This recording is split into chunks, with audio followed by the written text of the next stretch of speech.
انجیر بنیادی طور پہ مشرق وسطی اور ایشیائے کرچک کا پھل ہے۔ اگرچہ اب یہ ہندوستان میں بھی پایا جاتا ہے مگر مسلمانوں کی ہند میں آمد سے پہلے اس کا سراغ نہیں ملتا۔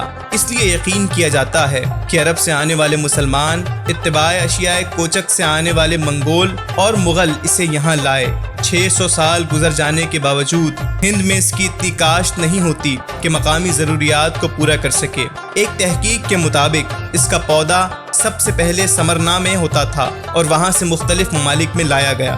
اس کی پیدائش کے مشہور مراکز ترکی، اطالیہ، اسپین، پرتگال، ایران، فلسطین، شام، لبنان اور پاکستان میں چترال اور ہنزا کے علاقے ہیں۔ چترال کے درخت سال میں 2 مرتبہ پھل دیتے ہیں۔ ان کی انجیر بڑی اور سفید ہوتی ہے جبکہ دوسرے مقامات کا پھل زرد ہوتا ہے۔ مفسرین کا خیال ہے کہ زمین پر انسان کی آمد کے بعد اس کی افادیت کے لیے سب سے پہلا درخت جو مارے سے وجود میں آیا وہ انجیر کا تھا۔ ایک روایت یہ بھی ہے کہ حضرت آدم علیہ السلام اور حضرت حوا علیہ السلام نے اپنی ستر پوشی کے لیے انجیر کے پتے استعمال کیے۔ قرآن کریم فرقان حمید میں اللہ تعالیٰ نے انجیر کا ذکر مختصراً فرمایا لیکن بھرپور فرمایا ہے۔ اللہ تعالیٰ سورہ 3 میں فرماتا ہے، قسم ہے انجیر کی اور زیتون کی اور طور سینا کی اور اس دارالامن شہر کی کہ انسان کو ایک بہترین ترتیب سے تخلیق کیا گیا۔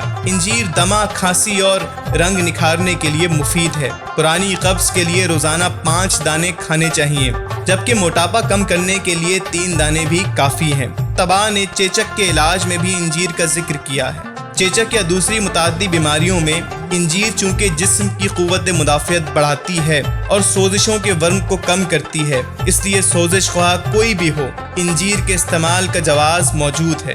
خشک انجیر کو توے پر جلا کر دانتوں پر اس کی راکھ کا منجن کیا جائے، زرد اور میل کے داغ اتر جاتے ہیں۔ مسوڑوں کی سوزش کے لیے جتنے بھی منجن بنائے جاتے ہیں اگر ان میں انجیر کی راکھ شامل کر لی جائے تو فائدہ زیادہ اور اچھا ہوتا ہے۔ انجیر کے تازہ پھل سے نچوڑ کر دودھ نکال کر اگر مسوں پر لگایا جائے تو وہ گر جاتے ہیں۔ اس کے پتوں کو کوٹ کر پھوڑوں کو پکانے کے لیے استعمال کیا جاتا ہے۔ دوستوں، امید ہے کہ آپ کو ہماری یہ ویڈیو ضرور پسند آئی ہوگی۔